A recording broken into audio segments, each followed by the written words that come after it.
देखिए प्रश्नावली 10.2 का क्वेश्चन नंबर 6 यही है। एक बिंदु ए से जो एक वृत्त के केंद्र से 5 सेंटीमीटर दूरी पर है। तो सबसे पहले हम बनाएंगे एक वृत्त।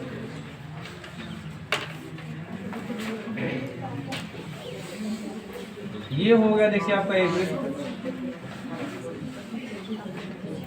अब कह रहा है कि एक बिंदु ए से जो एक वृत्त के केंद्र से 5 सेंटीमीटर दूरी पर है, यानी जो बिंदु ए है वो वृत्त के केंद्र से, ये वृत्त का केंद्र है और यहाँ मान लीजिए बाहर कोई बिंदु ए है। कह रहा वृत्त के केंद्र से 5 सेंटीमीटर दूरी पर है। केंद्र ए है, बिंदु यहाँ ए है, तो कितनी दूरी पर है? 5 सेंटीमीटर की दूरी पर है। और ये कह रहा है वृत्त पर स्पर्श रेखा की लंबाई 4 सेंटीमीटर है। तो वृत्त पर इस बिंदु से स्पर्श रेखा खींचना है।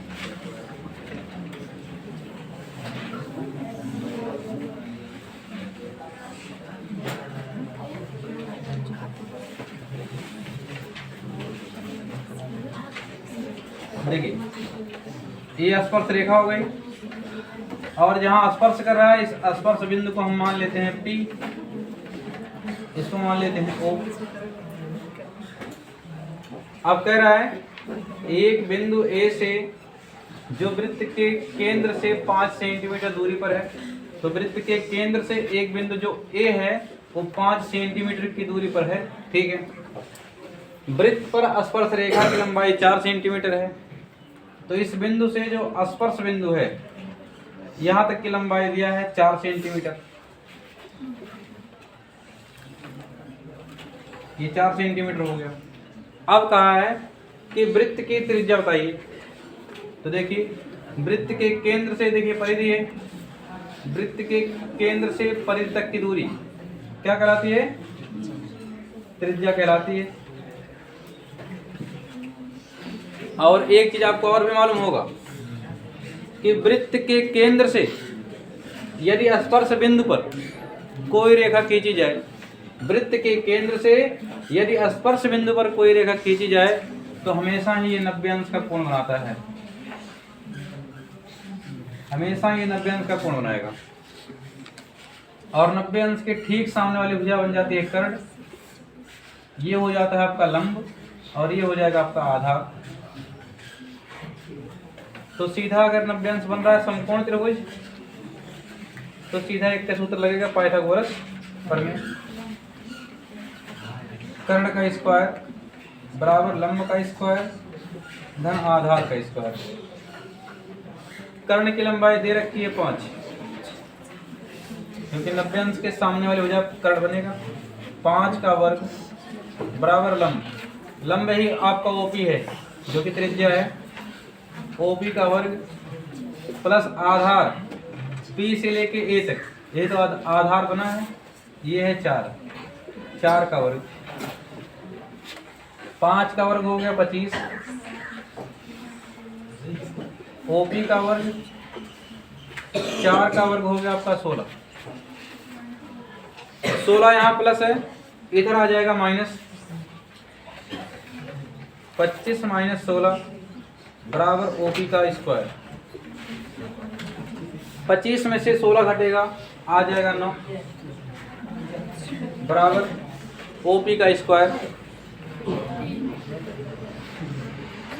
इधर स्क्वायर है, इधर आके रूट हो जाएगा, तो रूट में 9 बराबर OP हो गया।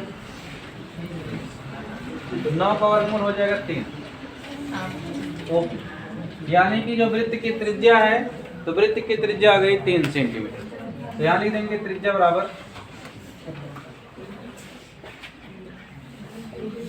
3 सेंटीमीटर। ये पूछा था।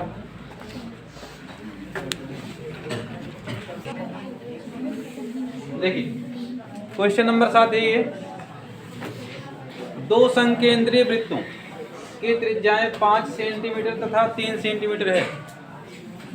तो देखिए एक शब्द इसमें नया है, संकेंद्रीय। संकेंद्रीय का मतलब देखिए होता है, संघ का मतलब होता है साथ, केंद्रीय का मतलब केंद्र, यानी ऐसे दो वृत्त जिनका केंद्र एक ही हो। जब एक ही केंद्र से दो वृत्तों का या दो से अधिक वृत्तों का निर्माण होता है तब उसे कहते हैं संकेंद्रीय। लेकिन यहाँ दो ये वृत्त चाहिए हैं जिनकी त्रिज्या 5 सेंटीमीटर और 3 सेंटीमीटर है।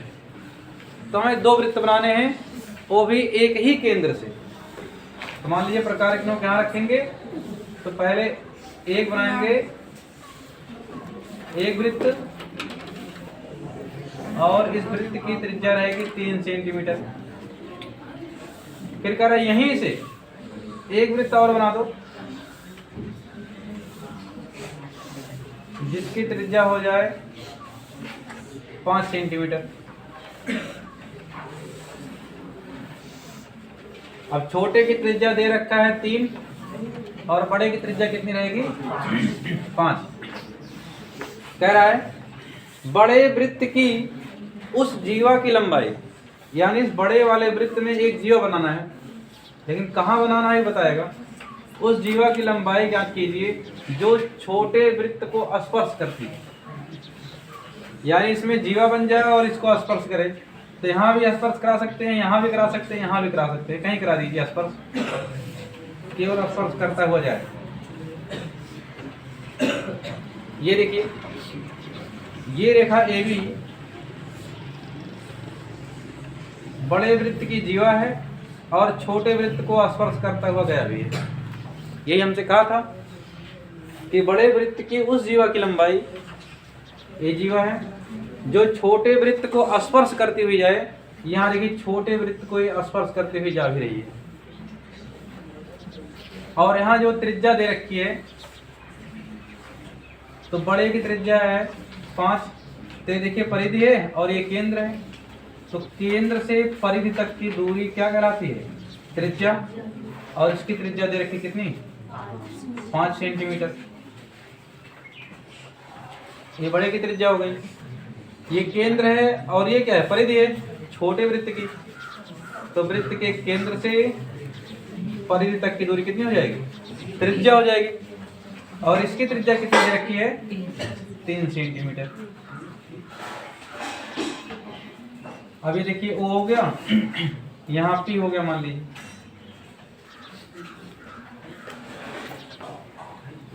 चलिए अब वृत्त के केंद्र से अगर स्पर्श बिंदु पर कोई रेखा खींचेंगे, अगर वृत्त के केंद्र से स्पर्श बिंदु पर कोई रेखा खींचेंगे, ये हमेशा ही 90 अंश का कोण बनाती है।